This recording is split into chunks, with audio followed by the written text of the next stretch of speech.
Hello, ladies and gentlemen. Welcome to the Tapped Out Wrestling Podcast. I am, of course, Nick McDaniel, and as always, I am joined by my buddy Myron.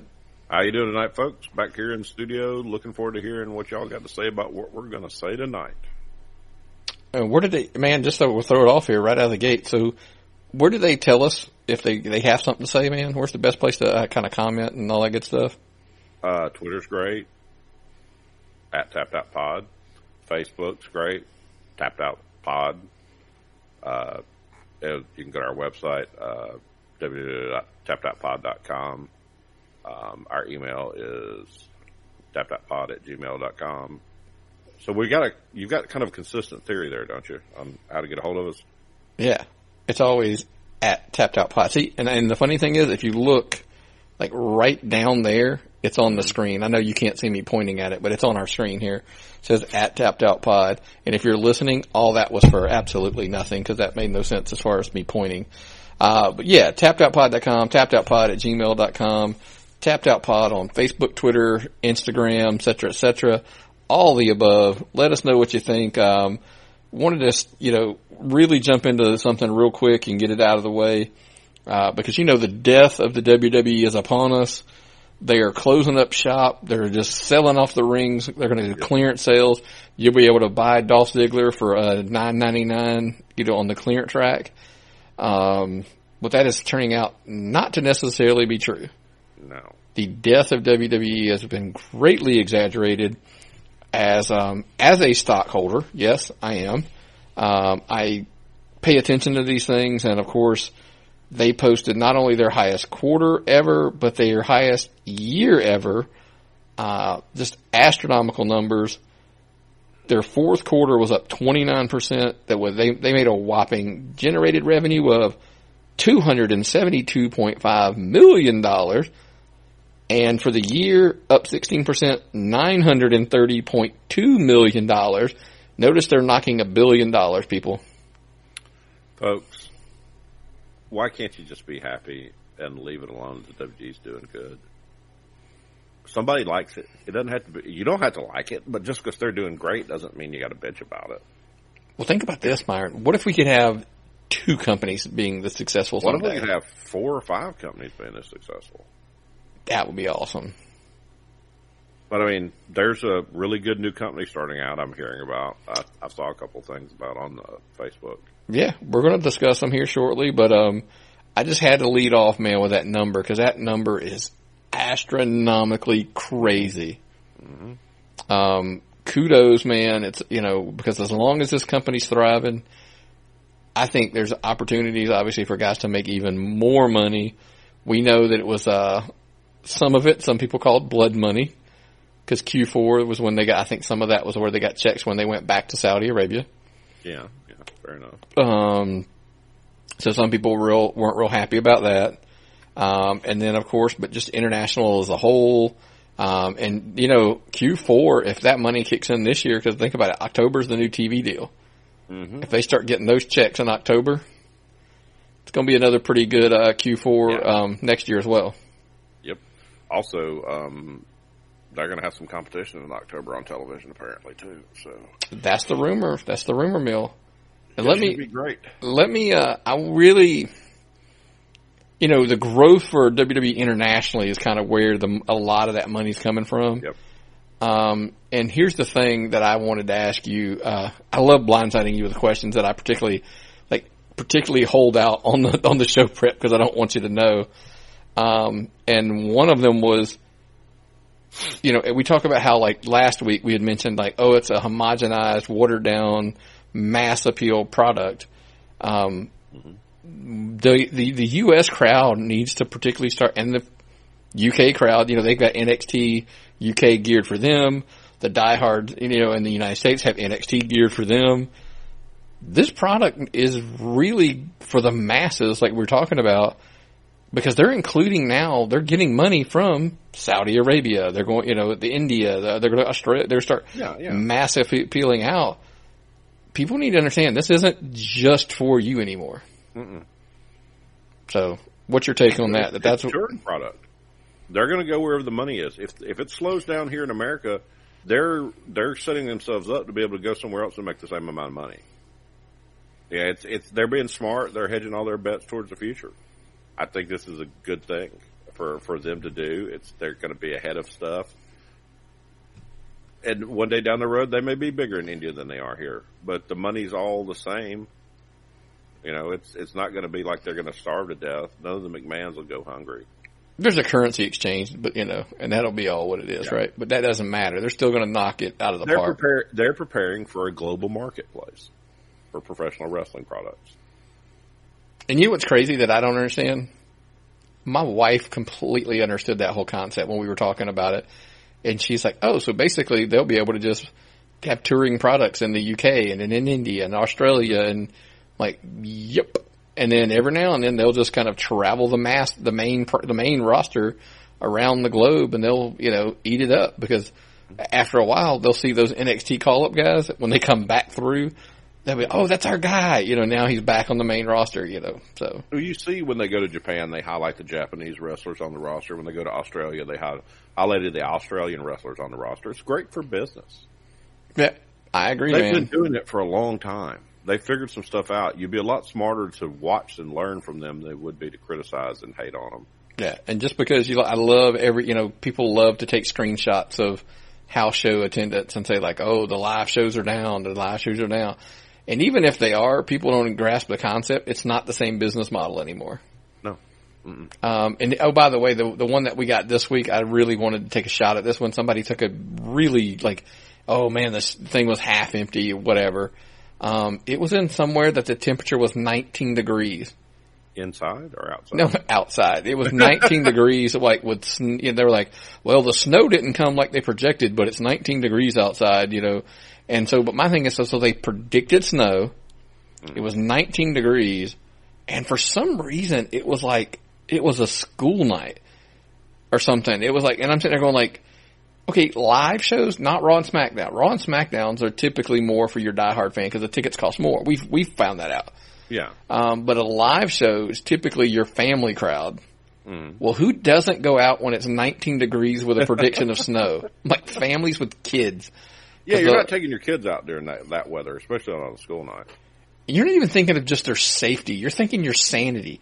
Yeah. Who wants to be stuck on the side of the road in an ice storm with kids in the backseat? Yep. Just saying. So, anyway. We sound like we make excuses for them, but we're actually just, folks, it's a different business now. They're going to get that money out back on merch later if they can ship you merch anywhere in the world. Well, like I said, just a different model, man. It's all about TV and it's pay-per-view, or not pay-per-view anymore, but network subscriptions and so forth and so on. And by the way, in the death season of the fall and the winter Q4, the network subscriptions actually went up. They're at 1.59 or 1.56 or something. They were up 7% when, it's the death nail season, right? Mm-hmm. Well, man, let's get into what's the meat of right now. There's two things when we're going to talk about. For one, let's go ahead and talk about Becky, the whole situation that went down as far as Vince comes out, suspends her. We're not recapping here, folks. We're trying to get to the meat up here. We always like to tell you that. And everybody just blowing a gasket that Charlotte is now in the picture. She's got work. So got that, Marks. For serious. Think about it. Did anyone watch the way they made Stone Cold Steve Austin? They denied him, and they denied him. And you loved him, and you loved him, and you loved him, and he was the anti-hero, and he came from behind, and he fought up. Folks, loving this stuff. You should be eating this up. Oh, and by the way, I don't know if you've heard the rumor. I feel like they're setting the table. There's been rumors that Becky versus Stephanie McMahon at SummerSlam. That'd be interesting. If she becomes the new, because think about it, if she's the new Stone Cold, as everybody's trying to dib her, that she can't fight Triple H or Vince. No, she's got to fight. So she's got to fight Stephanie. I'm interested in seeing that. I mean, Stephanie's been involved in some epic matches. Her last match at WrestleMania was terrific. So they can make her look good. They know how to make her look good, and she's going to train and work just like Shane trains and work. Oh, yeah, she's going to put the work in for sure. So with, so like you said, everybody's getting worked. And by the way, everybody blowing a gasket. It's one of my favorite things on Twitter is people are going like, you people do realize there's like a month and a half away, right? Yeah, exactly. Everything could change in a month and a half, folks. There's a whole other pay-per-view between even, we're going to discuss. For both shows. Well, that's what I'm saying. Elimination Chamber, and then you have Fastlane before we even get to WrestleMania. And by the way, the rumored match at Fastlane is Charlotte versus Becky. I'm going out on a limb and say it's something like, if Becky beats Charlotte, she's in the match, and we get a 3-way.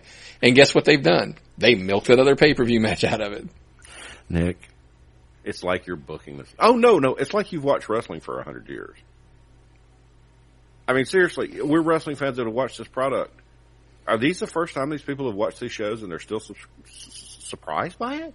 It seems like it sometimes. I still love it. Man, I still love it when they're popping stuff like this. It's great. I love it when I mark out. I'm right there with you. So, I mean, look, just pace yourselves, people. We're getting to WrestleMania. We'll get there. It'll happen. But before we get there, like we said, we've got Elimination Chamber coming up this weekend. There's 2 matches to me. We discussed this a little bit, like just casually talking. Is this pretty much a two match card to you? It's a 2-match card with some filler in there that they could use to build down the road. The Ruby Riott, Ronda Rousey match will be a good warm-up for Rousey. It'll be a good stage for Ruby. They've got that Braun Strowman and Baron Corbin thing they're finally going to blow off. Hopefully we never see that shit again.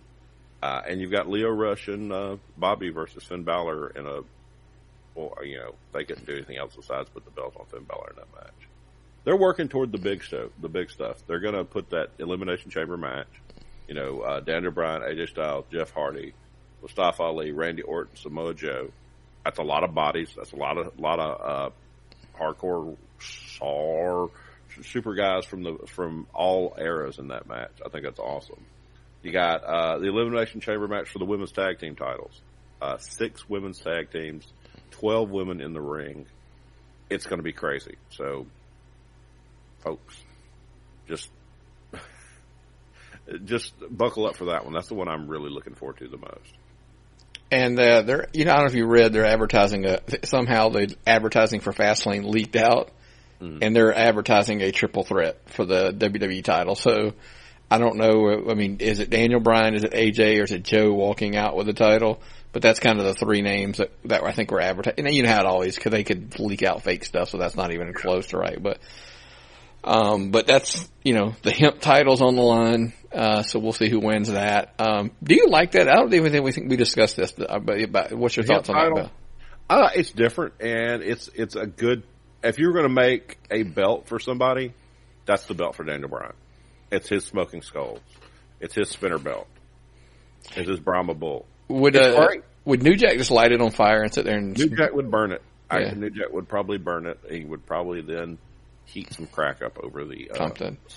But like you said, I agree with you. I think the highlight of this whole show is probably the women's tag, Elimination Chamber match.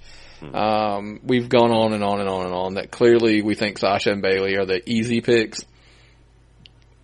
Who are you really taking? Yeah. If you don't bet on the front runners based on sympathy, you got to go with the Nia and Tamina. I don't know what they're doing with Tamina. She's up on the top rope a lot lately, but they're badasses. So let's give them that. Do it for the heat, you think? Put them on the heel team. Yeah. I mean, could happen. But as we head down the road to WrestleMania, we don't break down pay-per-views and all that good stuff. Hey, if you want a good show, I mean, I don't do this often, by the way, but our friends, the couple of marks, they will walk you through, all the Raw and SmackDown, give them a listen, check them out. And if that's what you're looking for as well, great guys, big fans of their show. But we're more of the news, the big news, and some big news, man, coming out this week. Batista negotiating with possibly AEW and WWE. Let's be blunt, he's going to WWE if he comes back to wrestling. Rumors are him in a match at 35. Thoughts? Well, yeah, he's got to come back so he can get in the Hall of Fame. this is going to be his big deal for his last final run. It's going to come out. Let's see. Where will it fall in the movie sequencing? 35 is going to drop before Avengers Endgame? Yes. Okay. Makes sense. I had to pause there for a second because yes. Okay, so that's perfect timing for me. You know, you're going to get him on a big stage and they're going to talk. You know how they do when they get those guys in there. They're going to talk all about his new movie coming out. And they're going to. It's a win-win for everyone concerned. And if I'm wrong, people, that's fine. I'm just saying. I'm like in my top of my head. I'm just thinking it is because WrestleMania is typically early April, and I think it's later. So, I'm excited. I know they set the table for this thing. I mean, I think the only match that makes any sense was they teased it on the SmackDown show a while back. Him and Triple H going at it. Triple H is only going to wrestle when it means something. What would it mean? I mean, wrestling like, I don't know, one of the biggest, movie stars, Marvel guy, the Bond guy. He was a Bond villain, so forth and so on. So I think that would be a huge plus. And plus, every year you got to have somebody that's outside the wrestling world to draw for WrestleMania. Yeah. I mean, come on, Batista. I know everybody's saying like, oh, they've reached out to The Rock for a match. Dude, if you could pull Batista and The Rock in 1 year at WrestleMania, that would be pretty awesome. Yeah, that's interesting. That would be wild. I would like to see that. I mean, I really don't see why Batista, what his big appeal is to me. I know what his appeal is. To me, it's not that much of an appeal. But The Rock, I watch The Rock do anything, man. He's the greatest of all time. But next to Ric Flair. Yeah. But a lot of times with those guys, it's all about scheduling and the movies and, when you can squeeze them in and what they're shooting at the time. Speaking of scheduling, I do want to go ahead and throw in here. I was going to do it at the beginning, got distracted with the numbers. We do want to let everybody know I'm going to put this out on social media, obviously, as well. Starting next week, there's going to be a scheduling change lineup for the Tapped Out Wrestling Podcast Network. We used to do our interviews and special shows on Tuesday. Those will be moving to Mondays. We're just going to bump them up a day. And then our show is going to move from Wednesday to Thursday, just to give us some space between shows so they're not Tuesday, Wednesday, back to back like they have been. And I'll let you plug, man, the first interview that's going to be dropped on Monday. By the way, if you're a Patreon member at patreon.com/tappedoutpod, that is patreon.com/tappedoutpod. That interview has actually already been on our Patreon site since Saturday, I believe. I put it on there. Yep. And it's Mike Pero. Mike Pero, it's a two-parter. Mike is fascinating. He understands wrestling. He's a unique character. He's in a different place as an openly gay wrestler and also a giant badass. I think you're going to enjoy this one. We did 2.5 hours of great conversation, mainly me just listening to how smart this guy is. You'll like it. It's pretty gripping. Like I said, it's an hour and a half, like hour and 15 minutes on each piece. I really look forward to this. I look forward to dropping this. Something I'm very proud of. And so that's going to be our first one on our new schedule.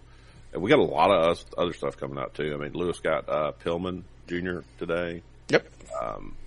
And also the random content that we do, the Shoots Fired, the Lulu Lucha show, and all those other things, they just come out when they come out. So yeah, and that's what we always tell you. If you're on Patreon, you'll catch all that good stuff on there, no matter what. But I did want to mention the Pero 2-part interview is the 18th and the 25th. Is the release dates on the feed, but like I said, both parts are already there. The Pillman episode will probably hit the Patreon this weekend, but it'll be the week after the 25th on the feed. So you guys can see you're getting some value. You're getting interviews way early, it's going to be weeks or, a week minimum, sometimes 2 weeks early, on the Patreon. So guys like Hoop and, Nathan and, MCF, messaged me. I don't know if you saw that. He was super excited about your, Pero interview. Awesome. And sent me a message and was talking about how he's super psyched to listen to it. But anywho, so definitely, like I said, we tell you, patreon.com/tappedoutpod. We just wanted to make sure everybody knew, starting next week, Monday and Thursday will be the release dates going forward. It'll just, I think, give us space in so everybody can listen. And the reason I thought that week is because the Payroll interview was so long, it'll give them Monday, Tuesday, Wednesday to listen if it takes them that long. And then Thursday they can listen to us. And we've talked about it. We don't discuss recap stuff anymore per se. We just kind of cover the news and hot topics and stuff like that. So it wasn't imperative that we came out like right behind SmackDown or anything like that. You know, even, and especially when they move the show, they're going to move SmackDown to Friday night. I think us moving one more day in the week forward is going to let us get more SmackDown content on the show. You know, we've actually looked at it. We don't know where we'll be. We may not release it until, who knows? I mean, later on. I mean, we may shift everything around. We may move the interviews to Friday or Saturday and move us to Tuesday. I don't know, Wednesday, back to Wednesday. We'll figure that out when the schedule. But for now, with the way the lay of the land is, we just think this works better. So that way we get everything covered. But anywho, you mentioned earlier there's this other company that's starting up pretty soon. I don't know if you've heard of them. This All Elite Wrestling guys that run by Tony Khan, as far as the Jacksonville Jaguars family. But man, we've kind of gone back and forth about some goods and bad, positives and negatives, whatever you want to call. First and foremost, let's preface with, we have friends in this company. Yes. That we want it to do very successful. And with the people that we know involved, I think it will be successful. I agree. Rule number 2, this will probably be one of the last times you hear me compare the two companies. We've discussed this. I just don't think it's the same thing to compare a company who's not even run a show yet to a company who runs weekly and has been for decades.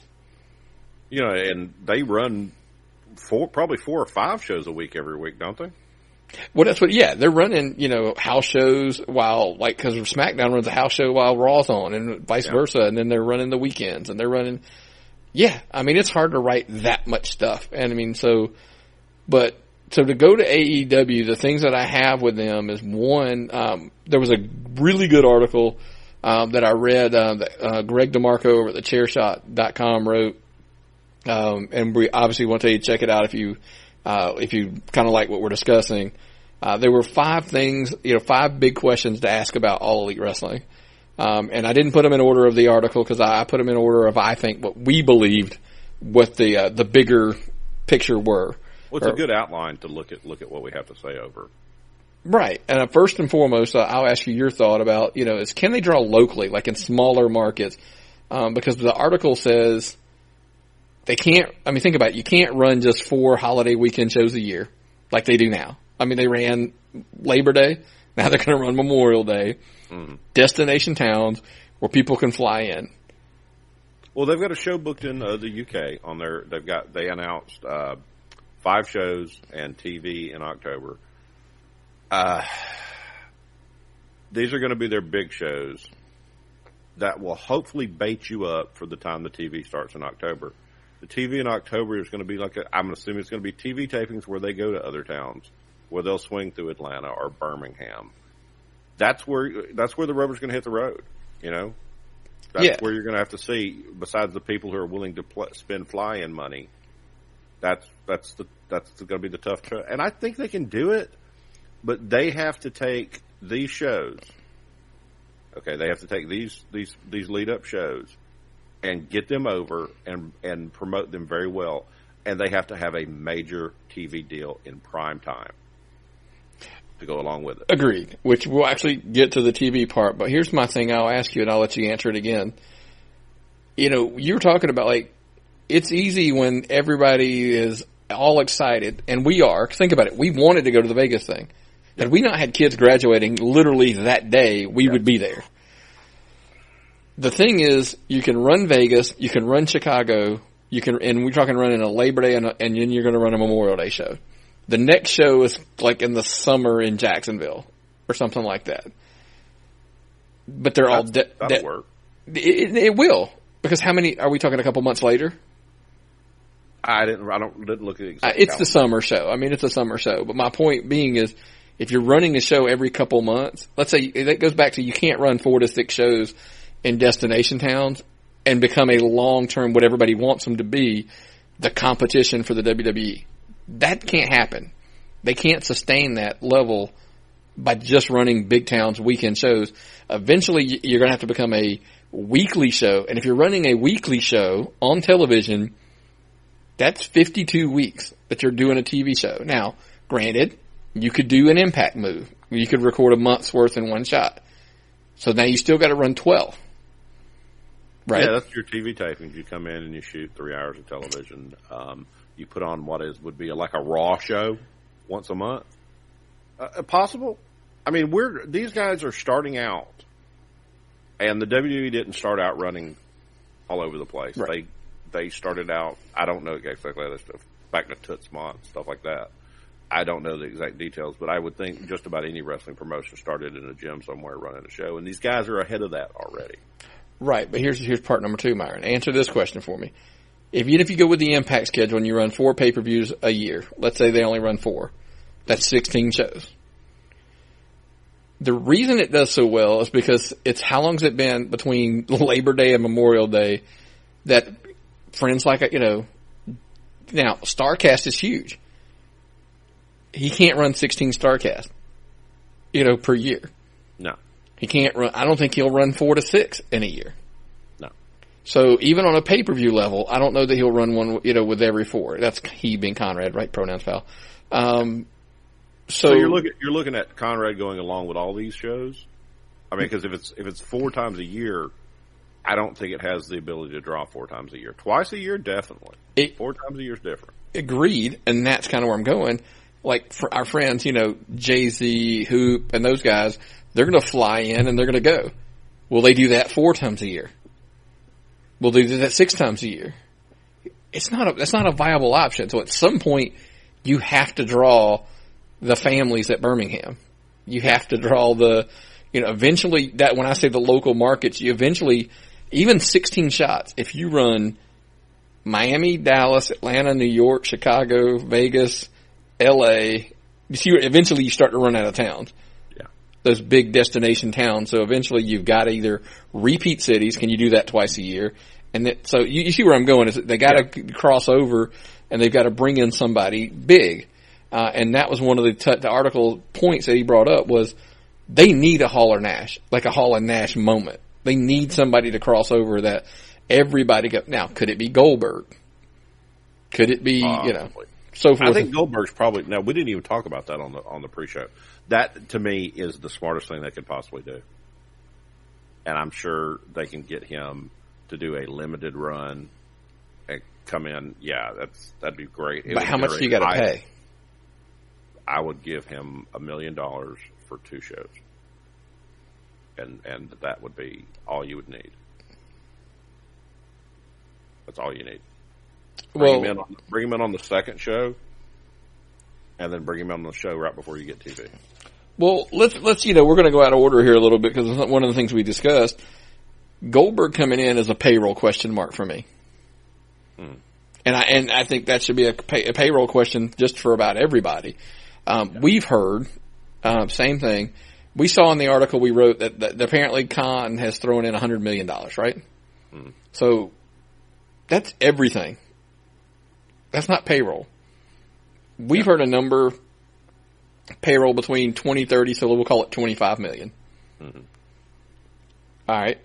We're going to assume that everybody who took a deal with AEW that had an offer from WWE is making what they were offered at WWE or more, correct? I would say at least what they're offered because a lot of guys got better intellectual deals. You know what I'm saying? Where they don't have to they can do what they want to and hang out with their buddies type deals. And I get that. But if Jericho was offered around $3 or $4 million in WWE, he's making that with All Elite. If Omega was offered the 3.5 that you heard, he's making that.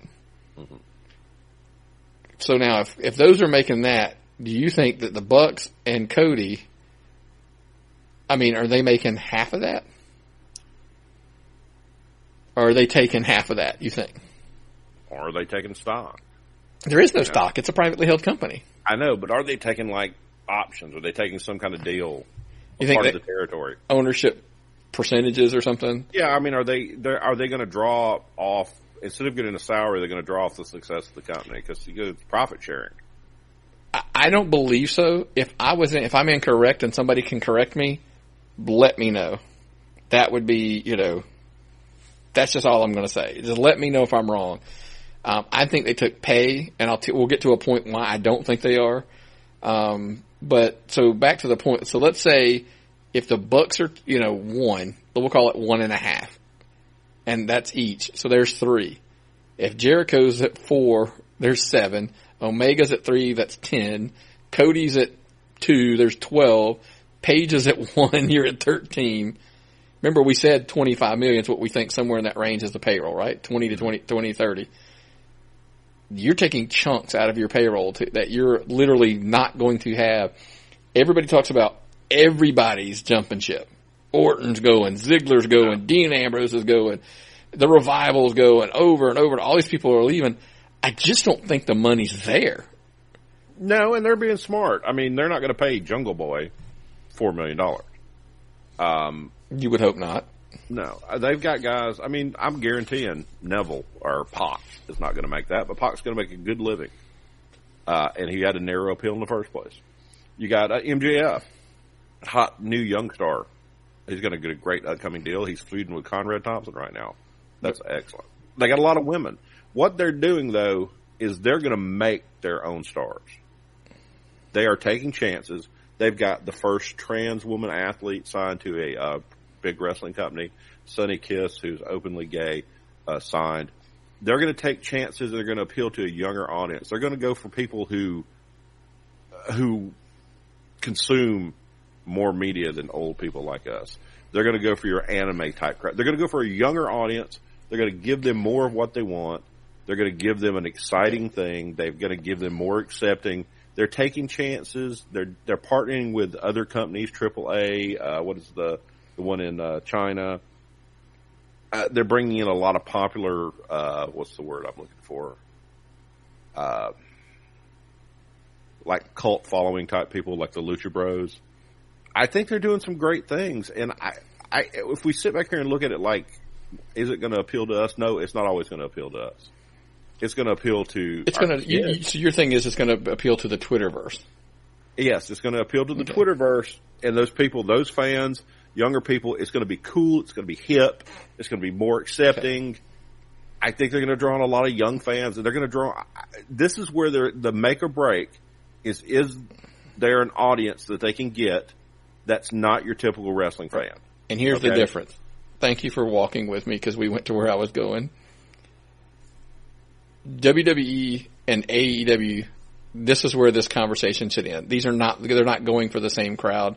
They're not going, and they're not going to be as big as WWE. I'm sorry, they're not. Can they be successful? I bet you money they will be. But here's why I said it's not, the comparison's over. They're going for the Twitter crowd, the younger, hipper crowd. I'm going to give you a little bit of numbers real quick. I'm not going to take all the time I meant to because we're running long already, believe it or not. But I'm going to give you some numbers just to blow your mind. Nick and Matt Jackson have combined, they have a 309,000, 294,000, so we'll call it 600,000 combined. I'm going to gamble and say there's some overlap there. So it ain't 600,000 total people. They probably have 309,000 followers. If you're following one, you're probably following the other one, which kind of baffles me why Nick has less than Matt. Whatever. The biggest star, the largest free agent ever in pro wrestling, Kenny Omega, has 347,000 Twitter followers. Put this in perspective, folks. Rusev, mid-card guy that everybody says is jobbed out beyond belief, has 670,000 Twitter followers. Now I'm really going to stab Kurt Hawkins has 379,000. He has more than Kenny Omega. Yeah. So my point being is mass appeal is if they want to compete, then you gotta have a crossover star. If you just want to be the best wrestling company and you want to be better than Ring of Honor and Impact, you can do what you can do and still be greatly successful, and I think they will, because there's only two people that, in my opinion, are on a Twitter level. Cody's 822. Of course, Jericho's 3.4. He's the aberration because he spent, forever in WWE. Yeah, like I said, they're going to do what I consider to be the Whole Foods and Kroger thing. They're going to be the same. They're both grocery stores. They're both wrestling companies. They are both trying to get a different market, or the people that cross over looking for different things. It's apples and oranges. Yep. So, am I going to be the biggest AEW fan? I'm going to be a big AEW fan, but I'm not going to be like as rabid as some of the younger people will. This is a product for not, like I said, this is not a product for your little kids and your old people like us. It's that middle demographic, and they can tear that up, and they can bring a lot of new fans into wrestling by taking a chance. I agree, but I think you need some of those older and those kid demographics to maintain. And again, it's not a survival level. I think to be a big threat, thriving, successful company, you're going to need some of that. And I think that's where I said, they need a Goldberg, Randy Orton, Brock Lesnar. I humor me with the names, but Seth Rollins, Dean Ambrose, Daniel Bryan, Dolph Ziggler ain't cutting it, folks. I hate to tell you, he's not going to be your savior. And I jokingly threw out there that I think long term, not tomorrow. I mean, we know there's contracts involved. Becky, Charlotte, like game changers, somebody big like that to come in. I think, me personally. Well, it's a possibility. It's a possibility. There's a lot of great Impact talent that they could bring following into Ring of Honor style talent that could come in. There's a lot of potential right now. There's a lot of people that are still out there in the wrestling market who have huge followings that can still come in. There are people that are retired that can come do one-offs and stuff. That's what you're Goldberg. That's what you're hoping. Somebody like Goldberg come in. Yeah. We're not going to get into the TV deals because there's so many. There's so many question marks there. Who's it going to be? I mean, I know we've all heard that TNT, TBS rumors, Showtime. We've heard every name. I'm surprised that home HDTV hasn't been mixed in at this point. Infrastructure. I trust Tony Khan to have infrastructure. Yeah, I do. I mean, then this is where I think that somebody that's run businesses and things like that. I don't like the concept of wrestlers running companies. I like Tony Khan at a business level. Yeah. You know what I got excited is when I saw that roster and there were names that were for positions that were not wrestlers that I've never heard of, like in management positions. I'm like, okay, I'm okay. I'm better. And last but not least, I want to ask you this one question. And anybody who has a thought on this, you can always remember DM us at Tapped Out Pod. You can Facebook message us. We're at Tapped Out Pod. Or email us at tappedoutpod@gmail.com on your thoughts on, and I'm going to ask you the question, Myron. Mm-hmm. Would Tony Khan fire Kenny Omega, the Young Bucks, and Cody if, I get there's probably not a year panic mode. Could be if it's really bad, but I don't think it will be, obviously. But 2 years from now, if it's not where they wanted it to be, and these guys are... It's a business. Would he, though? I think he could possibly fire half of them. I don't know, or change structure and take the Bucks off creative or something like that. It's hard to say. I think though, he's probably fired general managers and coaches. So if that's how they're going to do it, they're going to do it like that, and they know how to be successful doing that. So if you were the Bucks or Cody, what happens if 2 years from now you're not at a level and he's talking about we want you to stay on as a wrestler, but we're going to have to make some changes and bring in some guys at the top? Depends on what the contract looks like. That's what I'm saying. Or is it time to be if they have a way, do they have something in there they can go, well, I'm out. If I'm not going to have control, I'm going to go over here. Especially in 2 years, you never know where the money's at. Yeah. So, again, here's the funny thing. All this article, great, thought-provoking article, but at the same time, I think they're going to be fine. I think they're just going to have to find out whether, and they can't try to out WWE. What I will say though is when I was preparing my little facts and stuff on this show, I found a lot of stuff on Newsweek and Sports Illustrated about AEW and what they were doing, and that's pretty big. Sports Illustrated is more friendly in the wrestling business, I know, but Newsweek. That's a lot. Do you think they're really, and no shot at the guy, because you remember the whole wrestling bubble, smaller, bigger, Nick has a theory, wrestling world smaller, than most wrestling fans think, and it's bigger than Yeah. most non-wrestling fan think. Sorry, I just wanted to clarify because I think that's first-time the best listeners, analogy ever in my opinion, this business. Newsweek and Sports Illustrated are involved because Tony Khan's involved. Mm-hmm. Because everybody was like, "Oh, this Jericho in the butt." Slow down, kids. Huge asset. Now, Rolling Stone being involved, I would go maybe Chris Jericho was involved because he's the rock and roll guy. The WWE, but the Tony Khan's involved. That's why Newsweek and Sports Illustrated are involved because there's a proven commodity there with a bunch of money. Yeah. So thank you, Tony Khan, for that. Yeah. And Cody's already said that they're going to work with everybody. Anybody that'll work with them, they'll work with them, and that's good for the business. And I think Cody is an ambassador. I watched the press conference. Cody felt like a statesman to me. The press conference felt great. It was organic. It was just real. It felt to me like I was watching an old WCW at Club La Vila back in the heyday type stuff. I enjoyed it. I'd like to see the way they do it, and the fans are going nuts. They sold out all those pre-sales for the next show, and I guarantee they're going to sell out the rest of the tickets, man. Less than 30 minutes. I don't doubt that. That's like I said. I've never doubted the novelty, the high, that they could sell a show out months in advance. The hyping it is. It's the 52 week a year grind. Yes. If they get involved in that, that's when the social media backlash comes. Of it's hard to keep things fresh, for 52 weeks. And you can't make everybody happy. No.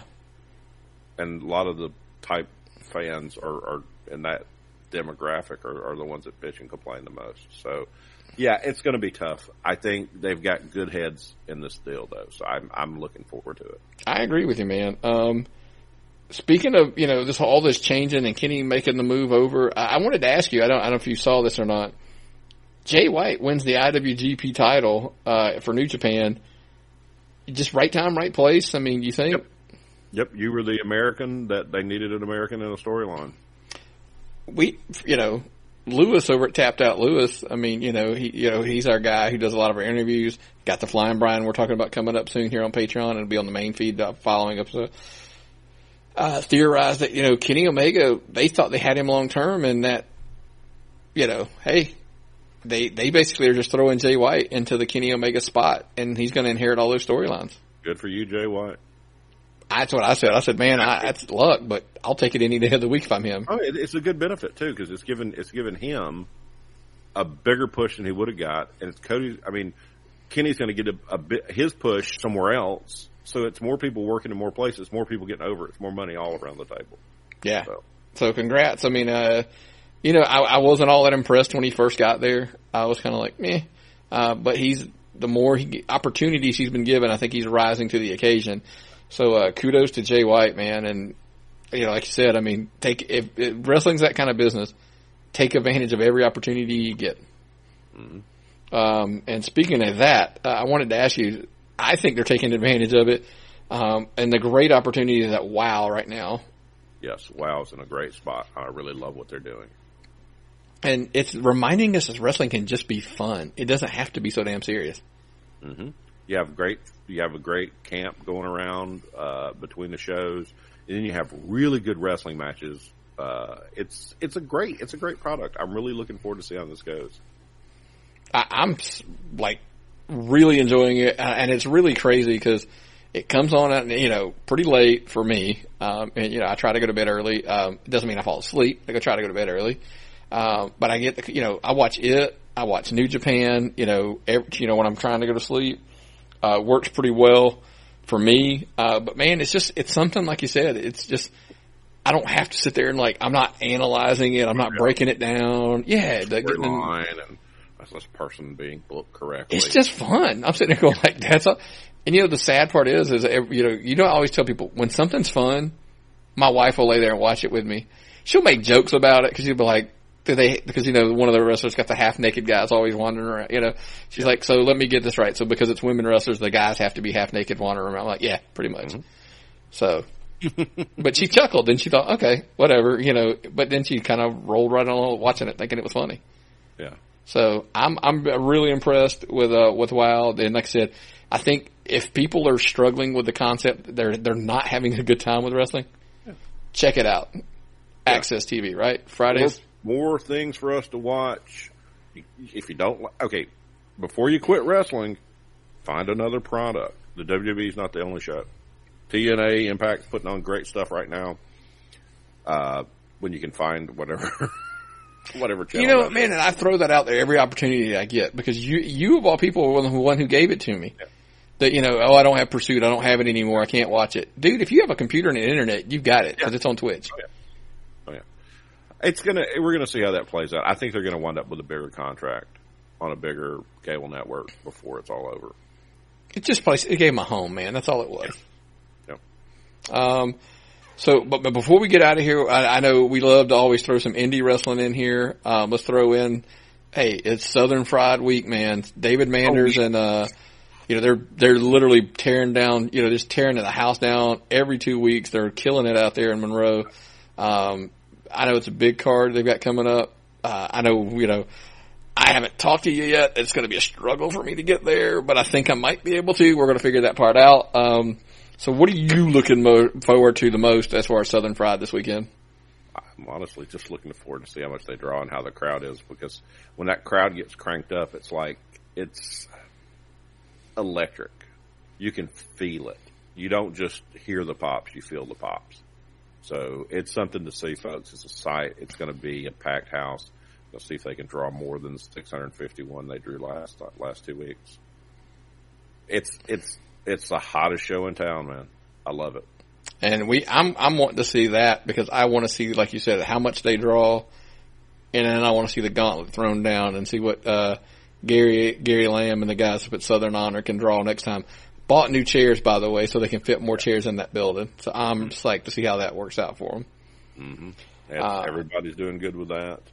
Can't wait. It's just Georgia indie wrestling, man. It's on fire. That's for sure. It is on fire. Well, man, hey, before we get out of here, you got anything left on your notes that I didn't? Yeah, I wanted to mention that WWE Hall of Famer Pedro Morales passed away. He's a little bit before our time, but he was a huge name up north, and it's always sad to see when a hero of the past passes away. Yeah, it's tough, man. He was a big partner in my neck of the woods when I was down and played with Dusty. Mm-hmm. Him and Dusty were kind of cool, but yeah, that sucks, man. We always seem like we're having those conversations, and it just really stinks, and it proves how old we really are and how, you know. But hopefully someday somebody will remember our deaths on a show. Yeah, there you go. We're gonna get that big one day.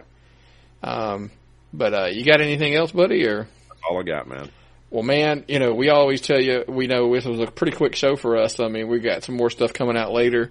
But always follow us on Twitter, Facebook, Instagram, all that good stuff at Tapped Out Pod. Our website's tappedoutpod.com. You can always email us at tappedoutpod@gmail.com. But man, what do we always tell you to go? Patreon.com/tappedoutpod. Get the video stuff early. Get everything we offer is pretty much on there. Pretty cut and dry. Make sure also you're checking us out over at ProWrestlingTees.com. Get a shirt. Just go to ProWrestlingTees.com and then search Tapped Out Wrestling Podcast. Myron will lean back a little bit. He's got on the original Tapped Out shirt. Flagship shirt. And Scotty, I have not forgot. I've got to get your shirt coming out. My brain is like a sieve lately. So I'm sporting the Wrestling is Like Women shirt, which is my favorite right now. The Wrestling is Like Women. You don't have to understand it to love it. It's a good seller for us right now. I do. It's one of our hottest shirts, man. So I'm happy. It's doing real well. And then, but like I said, always. By the way, I don't know if you know this. If you sign up for a high enough level on patreon.com/tappedoutpod, you can get a free shirt and you can pick one of the ones we just showed you or the I'd Tap That shirt as well. And then, you know, my favorite one is, dude, I'm waiting for somebody to do the big enough level that they can be a guest on the show. That would be awesome. And, you know, we've got guys like Hoop, MCF, Littman, all these guys, you know, all of our friends over at patreon.com. That, you know, we appreciate just greatly all the support that they give us, all the chatter and everything. But, hey, check us all out, man. And, but man, if I got nothing and you got nothing left, what time is it? Time to tap out.